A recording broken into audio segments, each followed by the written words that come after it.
We just got through our little Skype hiccup, and I'm glad we're on Skype. This is great. And I'm glad you're back, Jake. I was worried a little bit there for a while. I thought the deep state was going to take you out after the last show. It's good to know. Oh yeah, things got pretty fuzzy there for a little while.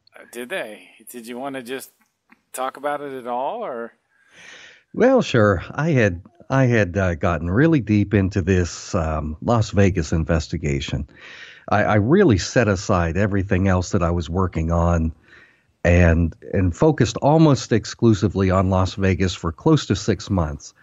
And a lot of my focus was on the background of Stephen Paddock and his ties to U.S. government agencies and work that he may have been doing for them as an asset, doing possibly some drug running, gun running, and how the ATF may have been using him to do some helping to set people up that were involved in illegal arms sales and petty, not huge things, but they take down a lot of small fish. They were in Arizona and elsewhere. And so as I got deeper into working, there were things that I was covering that no media outlet was touching. And it was through searching a lot of his records, like his motor vehicle registrations and people that he had transferred vehicles to. And then that traced all the way back to some people in Nevada that he had transferred some of his vehicles to and actually co-owned for a while. And these were a couple of people that were sent to prison for illegal ketamine sales. They were defrauding the U.S. government, Medicaid, while at the same time providing people with a lot of ketamine, which is a drug that can be used for different things, including it's kind of a little bit like LSD. It can be used as a hallucinogenic. But so as I got deeper into that investigation, and of course a lot of this I'm publishing as I'm going along, and then I started having troubles. It started out with harassment, just some tires being slashed, and I had posted online so people could see it, so they would actually know I'm not making this up.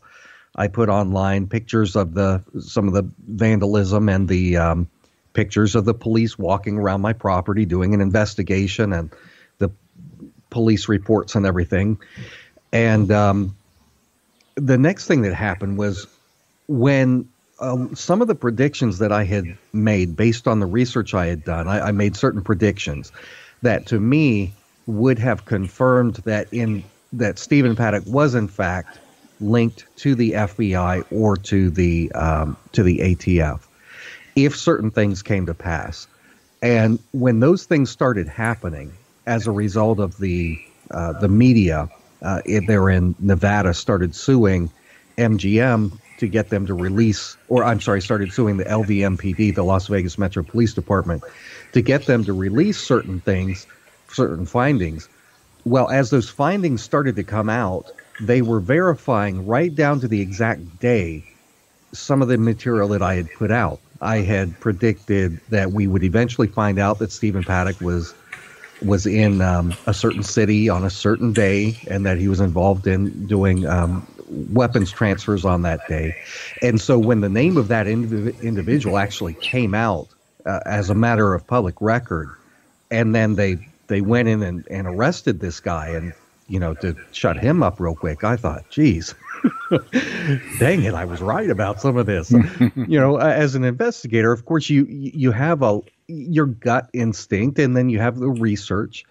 But when you're dealing with some of these clandestine agencies and the lengths to which they are willing to go to shut people up, I knew, in fact, I put out a video that night saying, guys, I think that I'm getting ready to be set up by the FBI. I think that they're going to come try and get what I have, because I had been hinting at things that I had that I wasn't releasing. And the very next day, that's when I got this bizarre phone call from a German national, a woman in Utah, who is not an American citizen, but she was trying to get me to engage in basically trying to help defraud the U.S. government and to work around the Department of Homeland Security. She wanted me to transport $42,000. Oh, I forgot about that. Yeah. She wanted me to take money to her there, and that if I did this, I was going to have a massive, massive financial windfall. And so, of course, I had hit the record button on my system here to record the phone call and for my own protection.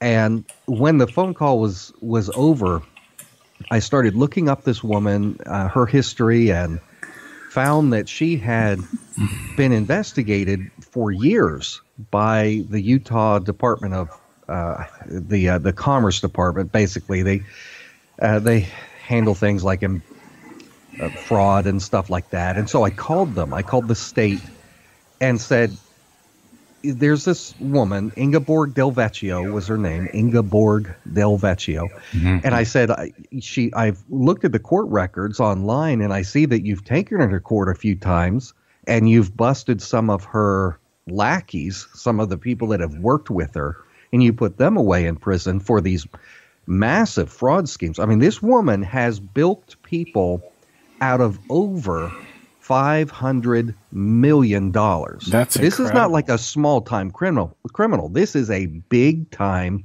con man with a massive operation where money was being funneled to Nigeria, just like the stereotypical Nigerian email scam. Mm-hmm. Well, that's what she's doing. She's funneling money to Nigeria. So I asked the Department of Commerce, I said, if you keep going after her and taking her to court, then why is she still a free woman after all this time? Why don't you have this woman in prison yet?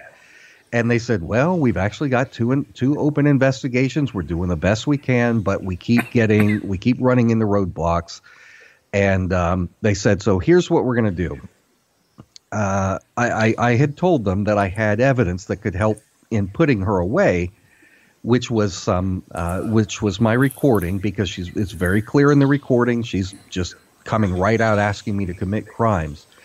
And so I'm very careful in this phone call to each time she brings it up to say, absolutely, I will not participate in any kind of criminal enterprise whatsoever. So to protect myself. Mm-hmm. So I told them, listen, I've got this and I'll help you put her away. And they said, great, that's great material. That may help us because so far everything we've tried hasn't worked. And so they said, we'll call you in a couple of days. We'll have an investigator from the state call me. And I said, okay. Less than an hour later, I got a phone call, but it wasn't from the Department of Commerce. It was from the FBI. And a smooth-talking FBI agent who is the head of, well, I won't say which division because I don't want to identify. Right. But he was saying, so I hear you have some information about Ingeborg Del Vecchio. And I told him, I said, well, maybe. What information do you think I have? And they said, well, we've heard that you have a tape on her of a conversation, and that would be very nice. We want to have that. And I said, well, I'm a little bit concerned here because as best I can tell, she works for you. No kidding. I said, I really don't feel comfortable turning anything over to you until I've spoken with an attorney. And they said, well, we're going to send somebody over to your house. We'll send a couple of agents over to get the record. Just what you wanted, right? Yeah. A couple of agents coming to your house. I know that would be so pleasant. I told them, Mark, I said, I appreciate it, but I said, I know where the local FBI office is. I will, after I speak with my attorney, I'll take this over if the attorney says that he doesn't see any problem with it. And so I said, how is it that you're involved? Because how is this a federal matter? And they told me where their connection was to it, and said that the reason. I said, why hasn't she gone to prison after all this time? And they said, well, the judge in the case, just for whatever reason, the judge keeps letting her go every time the state tries to prosecute her. They put away her associates, but not her. And I could tell they were screwing around with me. So as I was getting off the phone, they said, "Oh yeah, and remember, we'll have our agents there tomorrow at your house." Great. And so did they come? No, they didn't, because what I did was I first called my personal attorney, and she said, "Jake, this is not something that I want to handle here. You need a federal criminal attorney for this." Oh my God. And so she gave me some names, referrals. So I called around, spoke with a few of them, and they, of the three that I spoke to, the one who I decided to use, has a whole lot of experience dealing with federal criminal charges and dealing with the FBI. And he said, "Look, there's absolutely nothing in this for you. Even if you have the desire to help out going after this criminal, they could very well be setting you up here. So send them a message, get a message to them telling them that from now on, any communication needs to be done through me or through the attorney, and that they don't need to send any agents because unless they have a subpoena, I'm not going to turn anything over to them." And so that's what I did. I got back in touch with a special agent and told him, "Listen, appreciate your interest, but there's really no bother. I'm not going to answer the door if any agents show up, Sure. not without a subpoena." And so the fact that this bizarre thing happened just the very next day after I made a video saying, I think the FBI is going to try and set me up to shut me up. And then they came after this. What my attorney said, which was already in my head as the possible motive for this, was because all of my files on Stephen Paddock and the whole Las Vegas case are all the recording that I made is on the computer. And for them to be able to get that original recording of me recording this German national trying to set me up, they need to have what they would do is actually confiscate my computer itself, which would give them access to everything that I've got. Great.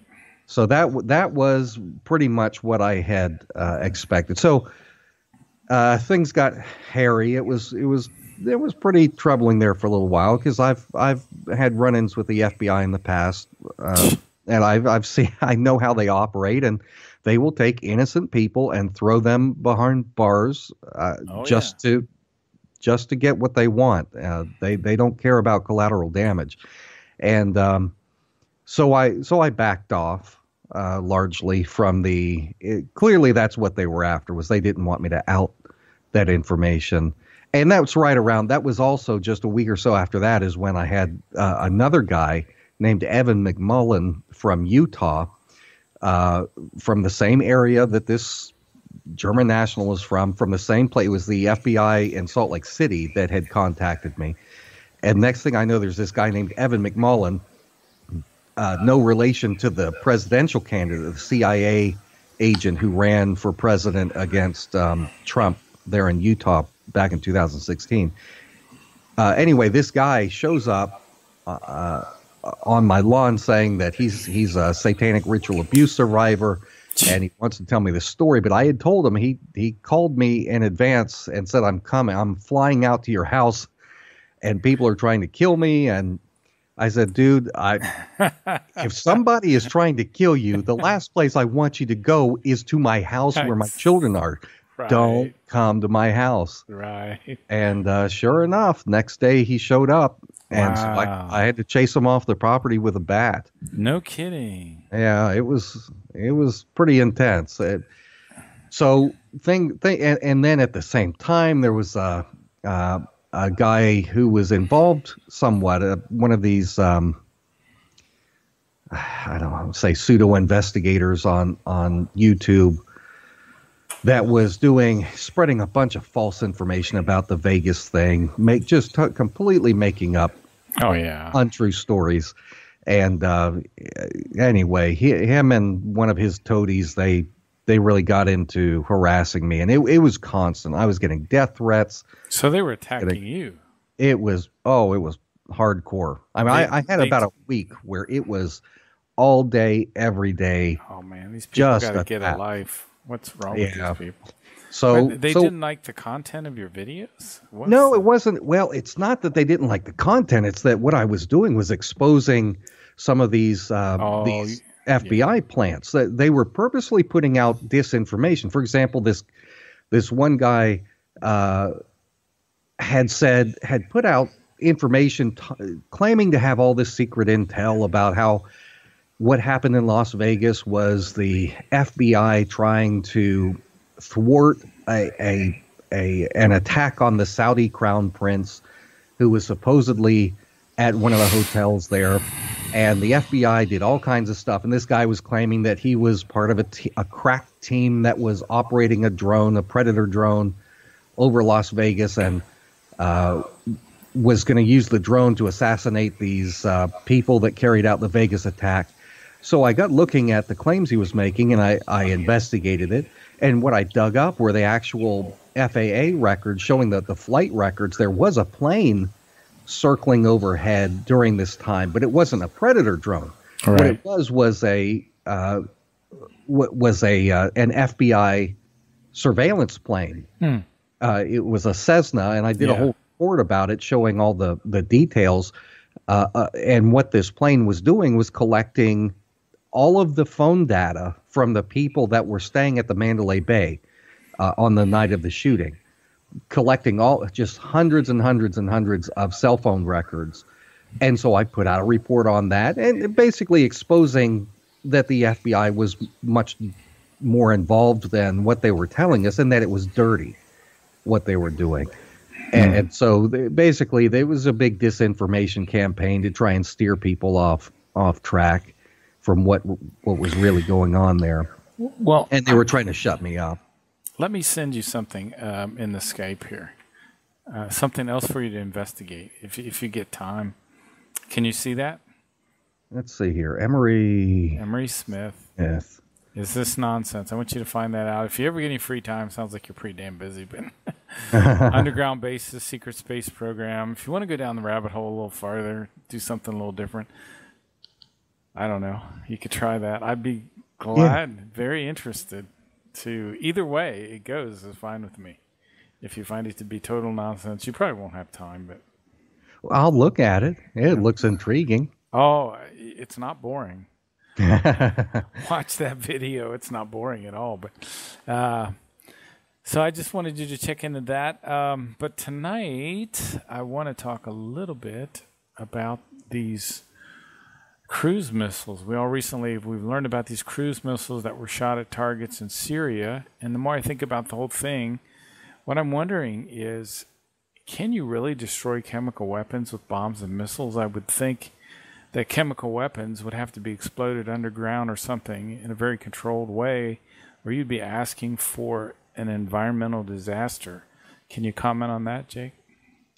Oh, yeah. If there actually had been chemical weapons that were already weaponized, hitting it with a cruise missile would just disperse it into the air and kill people in the hundreds of thousands. So the claim can be made that, well, maybe what they were doing is not attacking where completed weapons were, but the components or the places where they could manufacture these. Mm-hmm. But it's just not true. It was all for show. Really what it was there was going to be a concerted, massive campaign to degrade primarily Iran's troops and their military, and they're in Syria.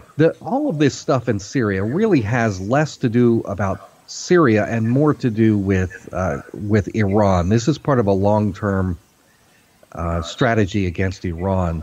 And so the main concern, for example, that Israel has with there in Syria, the reason they keep sneaking in and conducting these little strikes, because you may know that before Donald Trump launched his strikes, Israel had gone in just a handful of days before and carried out their own airstrikes. And then we had Trump's, and then after the Trump airstrikes, Israel went in and carried out some more airstrikes. So they keep going in here, but they're specifically targeting the Iranian the Revolutionary Guards, the troops from Iran that are there helping to keep the Syrian government propped up. You know what's so disturbing about this to me, Jake? Sorry to interrupt you, but No, go ahead. we are clearly the bad guys in all of this. And it used to be like when I was younger, I wasn't sure if we were the bad guys or not. But now it's just so blatant that we're doing things that are just horrible. Can you comment on that? Yeah, there really is no justification for what we're doing there. And I've spent more than probably any other topic over the last, I guess, since 2013. The geopolitics of the Middle East has been the main thing that I have focused on. And so I have followed this mess in Syria since 2011, and I started doing my own reporting in 2013. And long before the media was using the name ISIS, I was talking about these rebel factions and what was going on and how the U.S. State Department had these weapons rat lines running from Benghazi, Libya, to Turkey, and that President Erdogan of Turkey was allowing the CIA to use Turkey to route these weapons back down into the hands of the jihadists that were down in Syria and Iraq. That's what the whole Benghazi scandal was that people hear about. It was about the CIA using a bunch of just radical jihadists there in Libya, arming them, using them to overthrow Gaddafi and his government. And then when that job was done, a lot of these militias that they were using in Libya, they did contract work for the CIA. They went up into Iraq and into Syria. But to get the weapons, the armaments to them that they had used against Gaddafi, what the State Department was doing was running the weapons through Benghazi, up through Turkey and down back to these same terrorists. And as these militia groups, these radical militias from Libya went up there and started merging with the existing Al-Qaeda affiliates that the CIA was working with, they became even more radicalized, and we had the birth of ISIS. And so ISIS, very literally, in the most literal sense, ISIS was created by the United States government and by the CIA, with full knowledge of Hillary Clinton, who at the time was the Secretary of State. It was known to our CIA. And we have been funding these people. We've been providing weapons to them, and we've been providing logistical support. And so much so that one of the things that Russia did early on was up in the area of Aleppo, Syria. Aleppo is it's in northern Syria, close to the Turkish border. Well, Aleppo's this big city that ISIS had taken control of, and they got lodged in there in Aleppo, and they couldn't get them out. And so one of the reasons was that anytime the Syrian army would come up and fight, somehow ISIS always knew what was going on. They had this great logistical ability to anticipate what the Syrian army was going to do. Well, it turned out that what was happening was right outside of Aleppo, there was an underground bunker, a headquarters, where there were intelligence operatives from the CIA, the Israeli Mossad, and from Qatar, as well as a couple other little places. But Russia decided to just bomb this bunker, and it killed dozens. And this was mainstream news. It wasn't well publicized, but mainstream news outlets covered this story.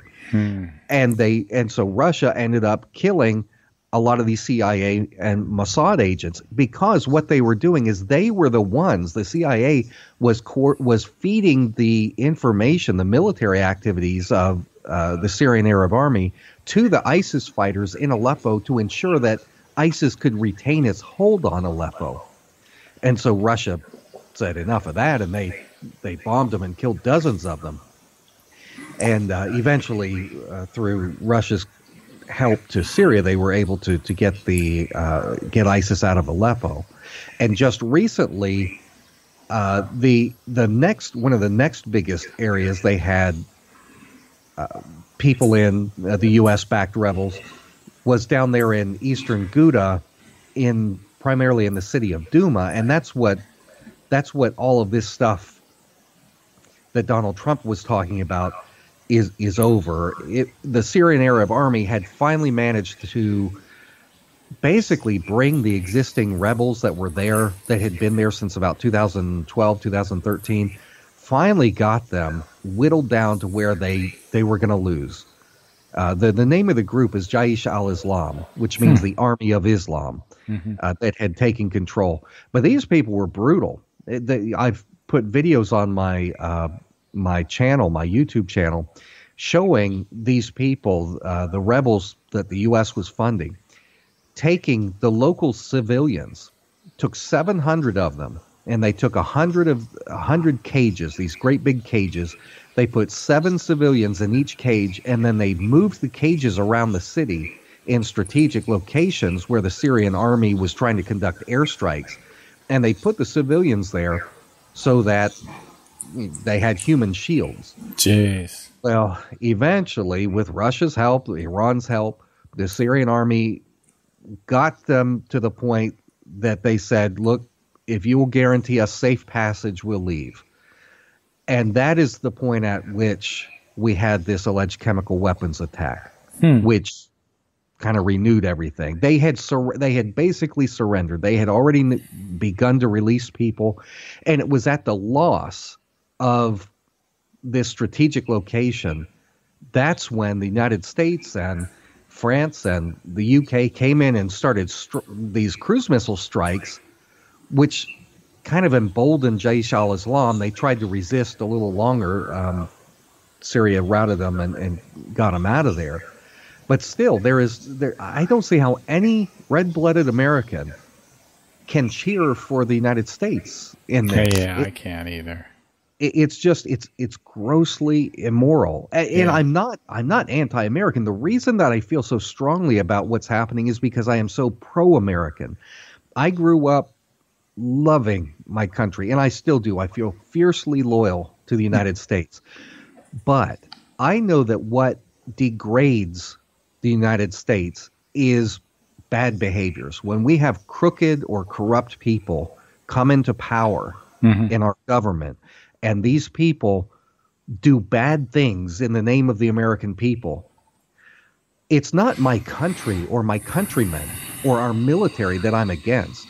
It's these corrupt bureaucrats that are beholden to multinational corporations and the international banking cartel, to the oil corporations. Those are the ones that I feel strongly against. And so I criticize and I do reports to try and expose their corruption, not because I dislike my country, but because I love my country. And right is right and wrong is wrong. And if my government is doing something that is wrong, I don't care if it's the American government. I don't care if it's someone I voted for or didn't vote for in office. If it's wrong and it's killing innocent people, then as a Christian, I'm going to speak out against it. Sure, absolutely. I could see that. So, what are your thoughts on Trump? Well, nobody likes my thoughts on Trump. Well, I mean, I've been really disappointed lately because to me, there's really no excuse for what he's done at all. I mean, to me, it makes me wonder, is he really a globalist? Is he Hillary light? I mean, what are your thoughts? Well, I've always said that Trump is a globalist. He says he's not. I mean, it's always been my position that he's a globalist, and it's not that I'm offering just some kind of unqualified personal opinion on it. What I do is I look at what Donald Trump has said over the years, his actual stated positions. If it comes out of his own mouth, then I get to, criticize him if he's saying something that's wrong. And Donald Trump, even during the 2015, 2016 campaign period, he was repeatedly talking in media interviews about how foolish it was that we didn't take the oil from Iraq. and how it was so foolish that Barack Obama is not trying to take the oil from Syria. And when you think about it, does that oil in Iraq or Syria or Iran, do the American people have a right, some kind of inherent right to the natural resources from another country? No, if we have a right to stake claim to other people's things, then naturally they have a right to say, you know what? You've got a lot of uranium there in the ground in the United States. You've got a lot of shale. And because we have more military power, we're going to come take it from you. And in the process, if we kill your women and children, so be it. You know, if it's not okay morally, if we're going to say, no, we wouldn't be okay with China coming over here and stealing resources from us, then we cannot justifiably say that it's okay to do that to other people. And so all during the campaign, as Donald Trump kept saying these things, we should take the oil, we should take the oil, when there's no justification, not moral, not legal, that to me is that's exactly the agenda of the New World Order globalists. That's what they do. That's what they do. No, for decades and decades, that's what they do. These Rothschild oil corporations, and they go after oil. That's what the whole mess is right now in the Middle East. It's all about Rothschild corporations and Rothschild subsidiaries, which are often a lot of these Rockefeller oil companies, but they're after the oil. They're doing the same thing in Somalia. They're doing it in Sudan. They're going after it, but they also go after natural resources like diamonds. The Rothschild syndicate goes after, diamonds in Africa. There's a massive amount of very lucrative minerals in North Korea. And so of course, we got to find some reason to bomb North Korea, to go in there.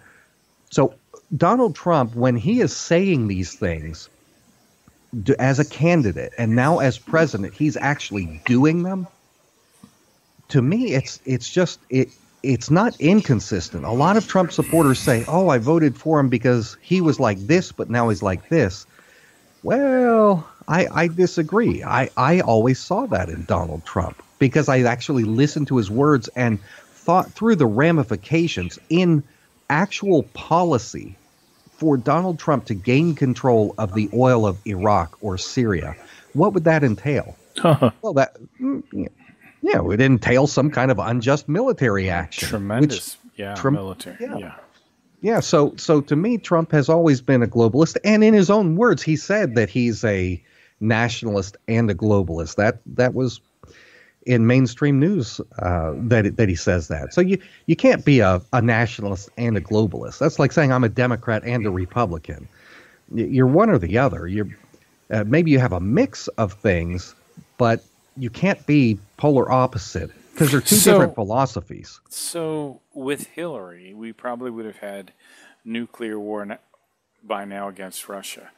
But still, these two could still be working for the same team, but in different ways. Yeah. One of them is totally insane, which would be Hillary, and then I guess Donald Trump he's just in bed with the globalists. That's the most likely answer to his behavior. I could rationalize things and come up with all these different things, but when you see him, is this the second time he's shot missiles now? Yeah, it's the second time he's gone. He's fired cruise missiles in Syria. The first time was April of 2017, and now April 2018. But he's also, people don't realize this, Donald Trump has radically ramped up U.S. involvement in Yemen. I think very few Americans realize the level at which the United States is at war in Yemen, which is ridiculous. Now, isn't Saudi Arabia attacking Yemen right now? Yeah, that's been going on for a while. Are we attacking Yemen? Yeah. With Saudi Arabia? Yeah, absolutely. Major. We are pouring hundreds of millions of dollars into arming Saudi Arabia and helping Saudi Arabia with, like, our Air Force goes out there and we are doing refueling missions for Saudi Arabia. We're providing intelligence. We're providing logistical support. And we even have some troops on the ground. In fact, the very first month that Donald Trump was in office, there was a debacle where some of the special forces on the ground in Yemen, one of them got killed. And they quickly covered that story up. But Donald Trump has radically increased the involvement of the United States in Yemen. And the thing is, again, it goes back to the geopolitical goal of isolating Iran. Because in Yemen, you've got, basically, you can take the Muslim world and divide it into three factions. You've got the largest, which are the Sunnis. The Sunnis make up about 90% of Islam. The Sunnis are in nations like Saudi Arabia. They've got a lot in Iraq, but mostly, if they're radicals out killing people, no, I'm not trying to be rude to Sunnis, but the Wahhabis are usually there in the Sunni nations.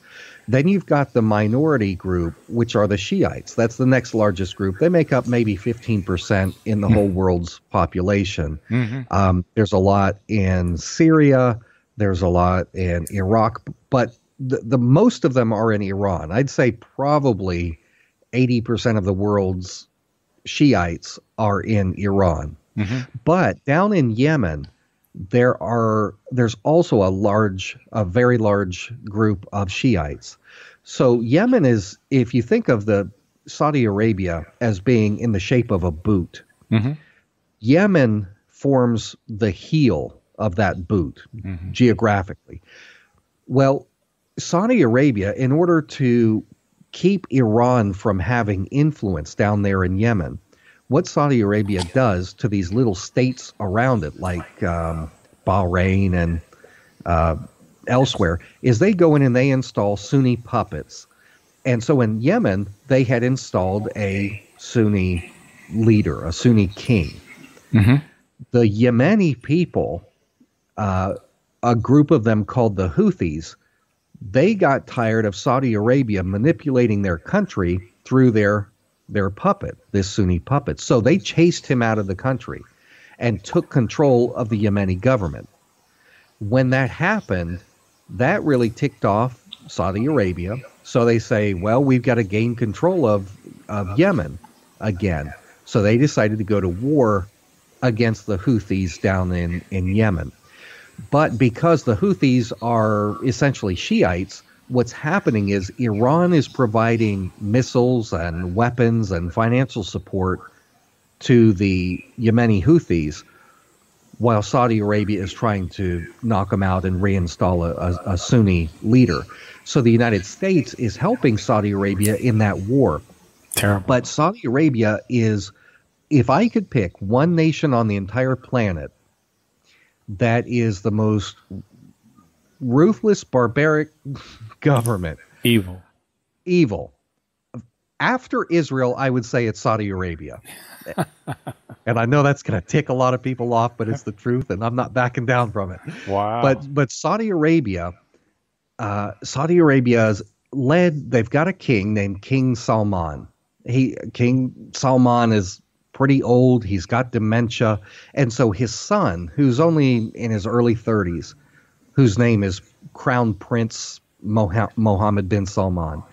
Crown Prince Salman is the nation's defense minister. He is also, this past year, he got himself put in as the crown prince. Previously, he wasn't the next in line for the throne. But he pretty much runs the country. He's the de facto leader. And so he launched this war against Yemen. Trump is all in it. He is completely supportive. And one of his first acts as president was Trump he took a delegation, Jared Kushner and others, and they went over to Saudi Arabia there into Riyadh and awarded Saudi Arabia the greatest weapons deal in global history, world history. Oh, yeah. Multi-billion-dollar weapons deal. Hundreds of billions, wasn't it? Yeah. Incredible. And so we've got we've got this relationship between the United States and Saudi Arabia. The Saudi government is it's just a mafia family. There's nothing royal about the royal family. They just happen to be the strong man, the most powerful among these different tribal groups.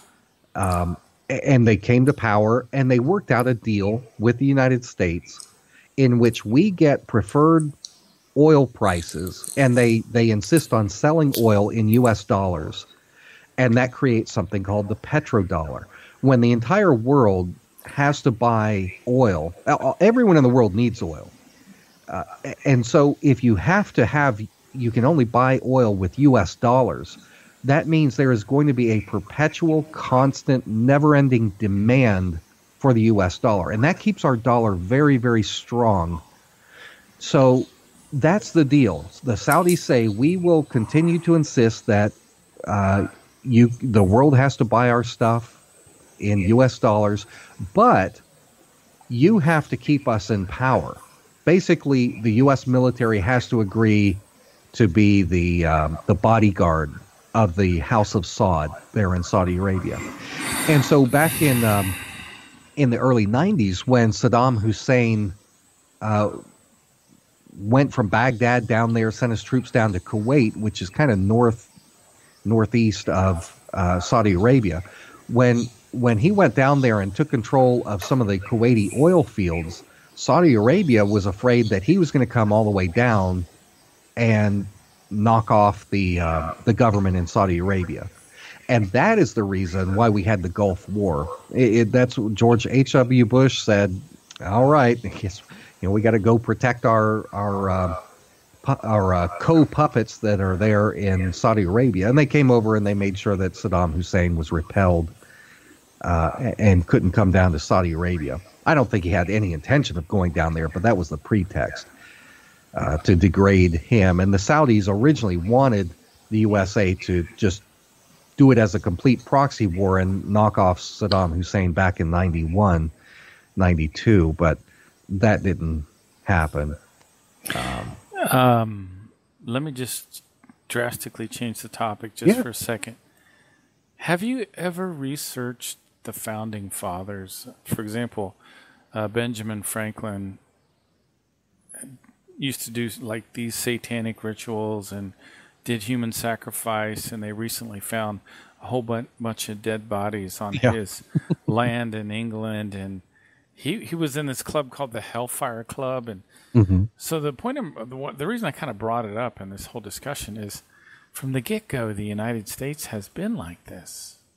We just didn't know it. Yeah, we've had some bad characters. In college, my major was history with a concentration in the American Revolutionary period. So I studied a lot of this stuff, and American history isn't quite what they teach us in school. Actually, I think now they don't teach American history hardly at all in school. But Benjamin Franklin was never one of my favorites. In fact, I didn't like him at all. I know that he did play a role in some key moments, but he was the Deputy Postmaster General for North America, and he lived primarily in London. And he was very much. He was the American founding fathers that I have a lot of love for are men like Samuel Adams, Patrick Henry. These were the guys who worked largely behind the scenes and helped to stoke through their words and through their persuasive arguments, tried to help the American people to see it's worth it to take a stand for what's right. But at the same time, you've got the Rothschilds over there in Great Britain and elsewhere in Europe with their banking system trying to impose banking control over the colonies. And so there was constant influence as we were forming the nation. In fact, the War of 1812 was more than anything else. It was a war over banking. And the reason that Andrew Jackson is notable as a president was his main accomplishment was fighting against the establishment of a central bank. But by 1913, they got what they wanted. They got the Federal Reserve in place. They passed they claimed to have passed the 16th Amendment, the income tax. It actually was never ratified properly. So the whole, to be absolutely honest, the income tax, the federal income tax, is completely voluntary. But try not paying your taxes. Yes, exactly. Yes, and that was established. That was established in the Supreme Court because taxation has to be apportioned, and the income tax is it is a disproportionate tax on the people, and so when people have sued and the matter in the past has gone to the U.S. Supreme Court, the Supreme Court ruled, they said no new taxation authority was granted by the passage of the 16th Amendment, which means that they still don't have the authority to tax. And America, there's a documentary by, I can't remember his name right now, America, Freedom to Fascism, for people that want to learn about the income tax amendment. That's a great one. Also Thomas Jefferson had like 200 slaves, I think. Some people have said the Statue of Liberty, the flame, is really the Illuminati saying to us, hey, we're in control here. Have you ever heard that? I don't know about the flames specifically, but it's no secret that the Statue of Liberty was commissioned and paid for by Freemasons. That's by the French Freemasons. They even have a plaque. They had an installation ceremony that's a matter of historical record, and everyone was decked out in their Masonic garb. And there's actually on the Statue of Liberty itself, there's a plaque that says that it was commissioned and paid for by the Freemasons. Lots of Freemasonic symbolism. And if you look at the Washington Monument, you got this giant obelisk like Egypt, this huge phallic symbol in Washington, D.C. I think from the beginning when they designed this whole thing, and what does it say on the dollar? Novus Ordo Seclorum or something like that, which is the New World Order. What? It's crazy. Originally, I can't remember their names. The original motto and the original design for the symbol of the United States, it was I'm trying to remember. I can't remember their names. A couple of basically Vikings, Helga or Helen, I don't remember. The original symbol, instead of like the pyramid and the eye and the and the eagle and the holding the all the stuff. Yeah, it was on one side of the coin, it was the house of the Israelites being led out of Egypt with a pillar of fire and a cloud, and then you turn it over and it's got these two Viking-looking people. But it was based on the idea, the Founding Fathers, a lot of them really liked the legal system that was enjoyed by a lot of the Scandinavians. That was based on, it was very, very limited government. But in time, they decided that they didn't like that, and that's when they started changing all the symbols around and making them more Illuminati-type symbols. I know I'm bouncing all over the place here, but that's kind of the way my mind works sometimes. I don't know if you know this or not. I mean, I interview a lot of different people from different areas of expertise. Right now we have, according to one of my guests anyway, 100,000 immigrants coming into our nation every month. Were you aware of that? I knew it was quite a few. I don't know the number, but yes, it's a massive, massive influx. It's such a big number, there's no way we could ever, our economy could not grow jobs, 100,000 new jobs a month. It's impossible. Yeah.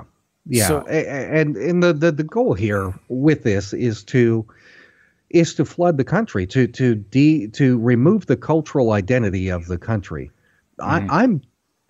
Just about all of us have some immigrant ancestry in us. Sure. Setting aside if we consider the original people that came over as settlers, but still, all of us have got immigrant blood in us. Immigration is perfectly fine. I have no problem with it. But traditionally, even including when we were kids, Mark, the idea of immigration was people liked the idea of becoming Americans. They came here because they liked our system. They liked the freedom. They liked the opportunities to reach and stretch and take risk and be rewarded for their labors.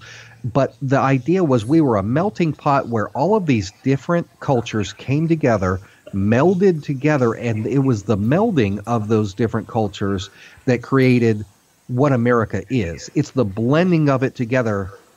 But what's happening is that as a lot of these recent waves of immigration is they are not assimilating. There is no goal to assimilate. Right. It is to come and almost be like an invasion, an invasion or a parasite that sucks what it can and then goes back, goes to find another host. And that's not good for us. We need to have immigration that's based on the idea that you come and you become an American and you have loyalty to this country.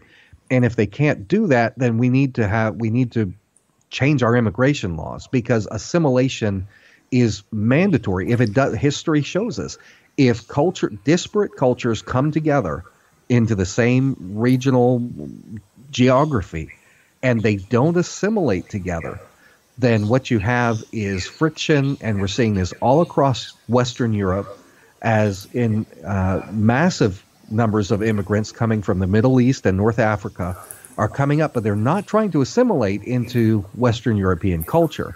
They're trying to remain separate and apart and have their own society. And then as their numbers increase, gradually they gain more political power, and they can start to influence the local culture and change the local culture from within and gradually erase it. And we see that in London, which now everybody around the world is calling it Londonistan, because it's just so predominantly Muslim now. The number one name for babies in London is Mohammed. Jeez. The mayor is Muslim. And I'm not criticizing Muslims, but it's an example of how they're not melding together into one society. They've got different societies, different cultures that are not mixing, not integrating, and it's creating huge, huge problems. And that's what's happening in America. So Western society is under attack. Oh, yeah. Yeah. And honestly, I've done a lot of research on immigration trends, birth rates, and Western Europe is it's beyond the point of no return. Statistically, when the birth rate falls below 1.6%, or 1.6 children per couple, mm-hmm. Once it falls below that, based on the birth rate and the trend, when you couple that with the birth rate of the immigrants coming in, and which is much, much higher, usually above 3 children on average per couple, then what these studies have done, and these are studies by the United Nations and others that have published this, it shows that by the year 2050, there's not going to be I don't want to say white, but a traditional European majority left in any of the major nations over there in Europe. The UK is, by 2050, is gone. Germany is not going to last that long. I think they're saying by 2030, Germany will be predominantly Muslim. France is, I think they're giving it by 2030, before the majority is Muslim. And here in the United States, our birth rate right now is at 1.6. If our birth rate drops any more than it is now, then it is a statistical inevitability that we will lose the traditional European American culture to other cultures. And the only way to keep it propped up is if we can successfully get the Mexican immigration, the Mexican immigrants, if we count them as part of the white population, then the majority can hold out till till 2050. But other than that, it doesn't look good. Because immigration policy has become so politicized, and there's so much political correctness, it's become an evil thing to value retaining your own heritage and your own culture. You get lumped in with the white supremacists if you talk about wanting to preserve traditional European culture. Well, it's even, in my opinion anyway, it's even worse than that. You make very, very good points, very valid points all the way down the line, but it's worse than that because it'll turn the United States into the third world nation. Yeah. I mean, there'll be nothing but, we'll we already do, millions and millions and millions of poor people that aren't even, it's just staggering. There's a lot of problems right now. Yeah, you don't have to look any further than Los Angeles and other cities in California to see what's coming for the rest of the country. It's apocalyptic. It is apocalyptic. That is a good word. That's the word I wanted to find. So we escaped Hillary, but we've got probably a globalist in office. Now, a lot of my research has led me to believe that the globalists want a third world war. Have you looked into that yet? Yeah, they definitely want a third world war, and a world war is going to be necessary to cover up the economic collapse that is looming. Mm-hmm. The amount of debt that we have is staggering, and there's no way around it.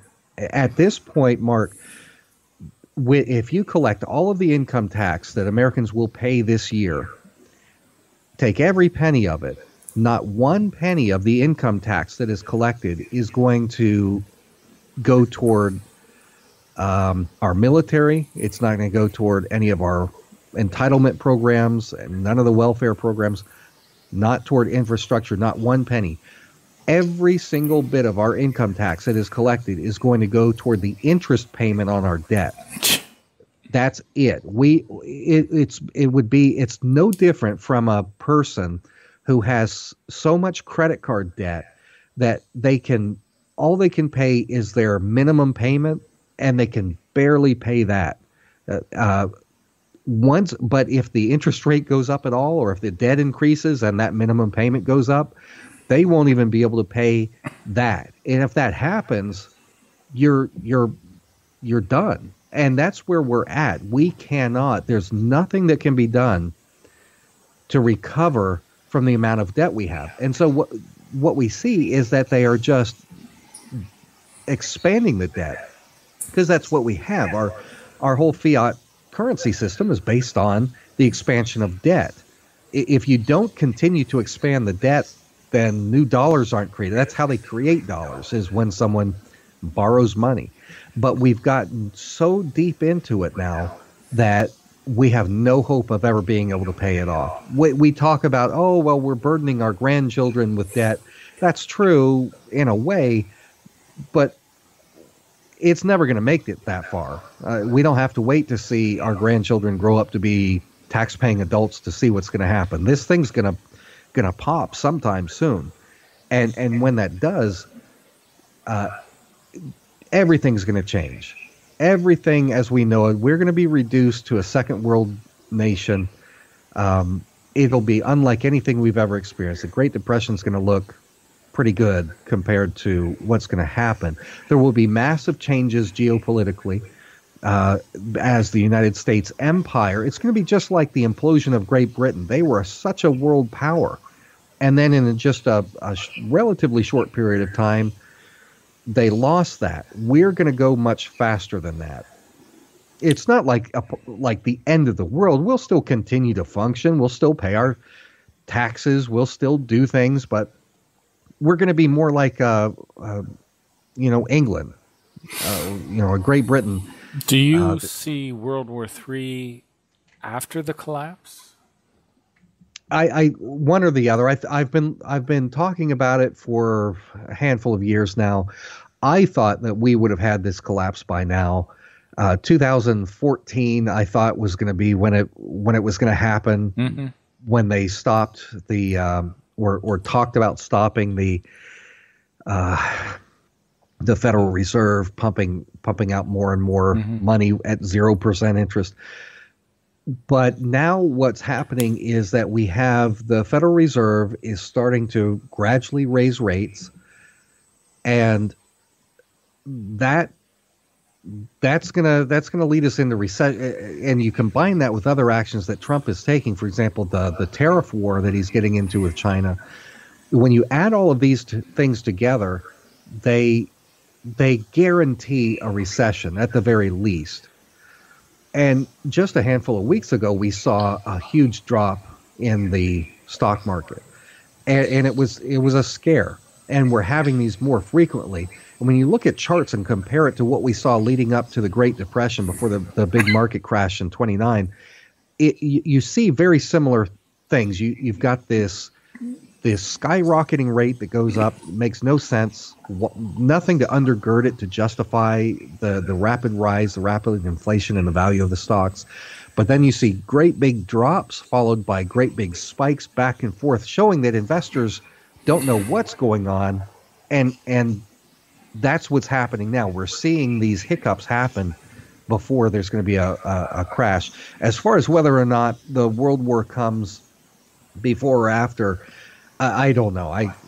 I've got my guesses as much as anybody else would. But what we do see is that Donald Trump is pushing hard toward war with Iran. People don't see it as that, but that's what this is. Donald Trump is preparing for war with Iran. That's where we're going. Israel will kick it off, and they're out there antagonizing Iran right now. I'm very interested to see whether or not Donald Trump listens to what everybody else is saying about this Iran deal. If he backs out of this Iran deal, it's going to be bad news. The fact that he brought in Bolton, who absolutely hates Iran and is a big-time Israeli supporter, and that he's trying to get Pompeo in as the new Secretary of State. These are both of those men, Bolton and Pompeo, both are rabidly anti-Iran, and Trump is preparing. He's getting his war cabinet set up for a war with Iran. The problem is that Russia will not put up with it. Russia has to maintain Iran in order to. If Iran falls, if we do to Iran what we did to Iraq, Russia is isolated. They've got nothing left in that part of the world. And they're not going to let it fall because they know they're next. So they have to take a stand. This is a red line for Russia. Who was the leader? Wesley Clark, the general that got the information that showed the 7 countries that they wanted to regime change in 5 years. Are we just seeing this played out?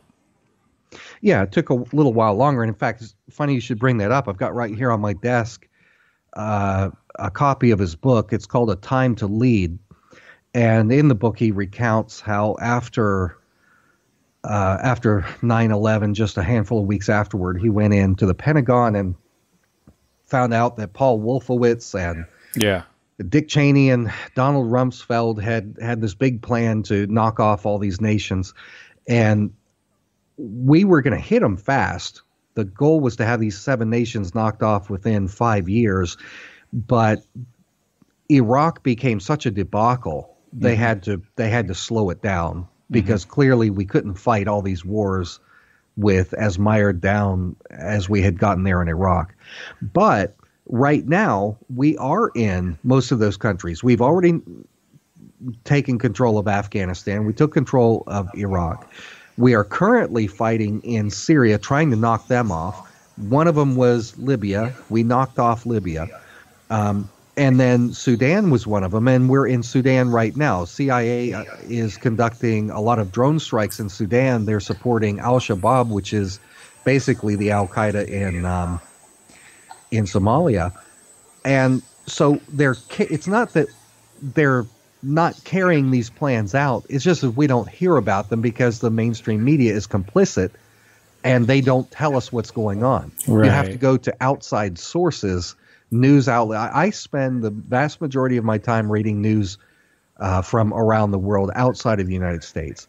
I have to do a whole lot of using Google Translate because I like to go to the countries to their local papers and read what they're saying. But I can't read their languages. But you put it on Google Translate and you get a rough translation, and that's far more accurate than what you'll get from CNN or MSNBC or something.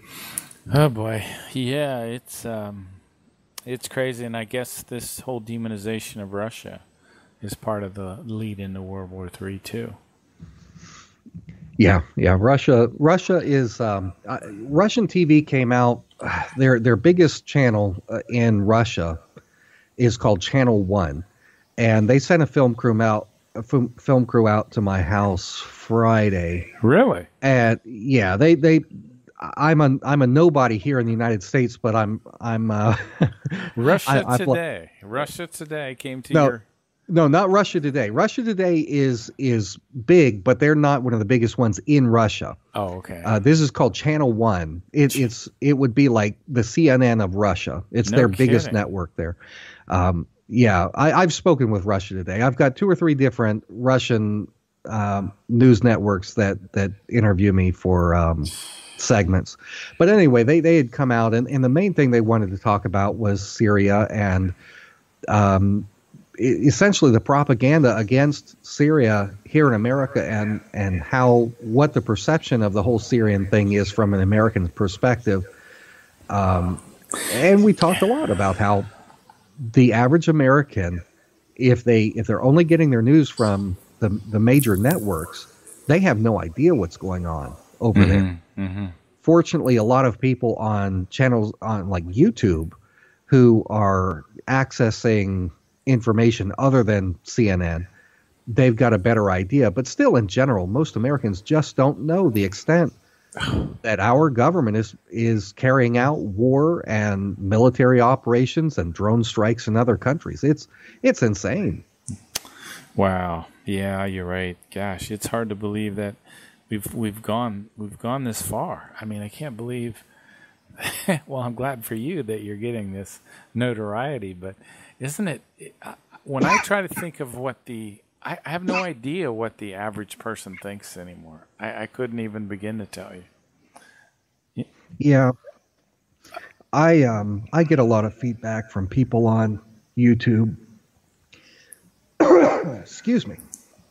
And it's diverse, but most people that go to alternative news know a whole lot more than people that are getting their info.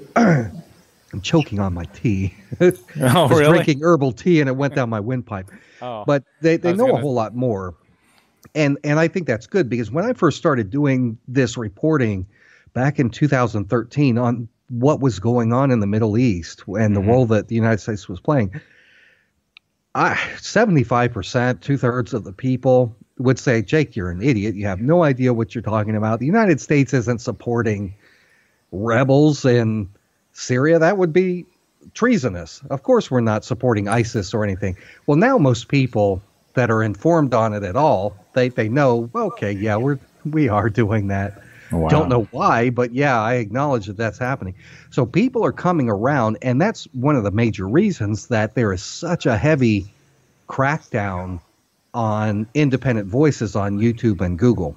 Right. Massive, massive, massive censorship, because they don't like for there to be competition with the narrative that's being spun by CNN. And if we go back to really when a lot of this started, when it got really bad, was at the outset of the Iraq War. I remember back then, after 9/11, previously back during the Vietnam War, the coverage was terrible.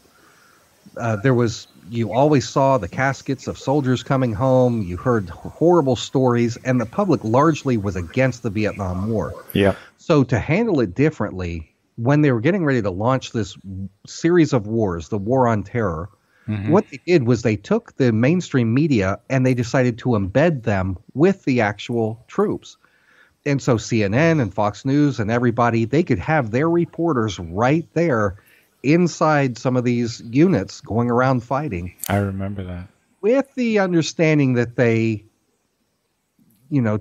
kept the story a certain way. But also just being there rubbing elbows with the troops there is going to skew the reporting some. When you're buddies with the troops, yeah, you're not going to really call them out on make them look bad. It's unpatriotic, and so that's one of the ways that we just don't get real news anymore. Is the CIA largely Operation Mockingbird has figured out how to really control the narrative through the media. And Americans, if we only consume our information from those limited sources, we're only going to get one slice of the picture. We have to be much more diverse in the kinds of news sources that we get it from. I'm not saying that there's any particular source out there that's better than CNN, but you have to have an aggregate. You have to be willing to look at different sides of the story, and that's something that Americans have really gotten to where they don't do very well, is listening to other opinions that conflict with their own. Oh, I know, yeah. I don't like to do that. I hear you. So, your YouTube channel is Blackstone Intelligence Network, and you've got like 145,000 subscribers, so you're getting your word out, man. That's awesome. Yeah, it's been nice. I was getting about 2 million views a month. They deleted my channel. They did. A month and a half ago. Yeah. How long ago? About a month and a half ago. I got it restored, but in the process, it deleted my archive of over 1,000 videos. Oh no! Do you have them anywhere else, like on your computer or something, or? Yeah, I kept them there. The problem is there's just so many of them that to re-upload them all, especially when a lot of it is dated news related to the news of the day. So what I'm doing is I'm building up an archive on my own website, which is blackstoneintel.com, and I'm working on uploading some of the videos there so people can have access to it. But on YouTube, my YouTube channel is youtube.com/prepare333, and that's where most of my videos get posted. But what about your Blackstone Intelligence Network? Is that a different site? Well, that's just a YouTube address that goes to the Blackstone. The Blackstone channel. Yeah, my website is the blackstoneintel.com, and I post video. Ever since YouTube deleted me, I no longer rely on YouTube for hosting exclusively, so I post to multiple channels now. Good. Or DTube and BitChute and other places. But I use my website, blackstoneintel.com, as the single source where you can access all of it without having to go around to all the different sites to find my stuff.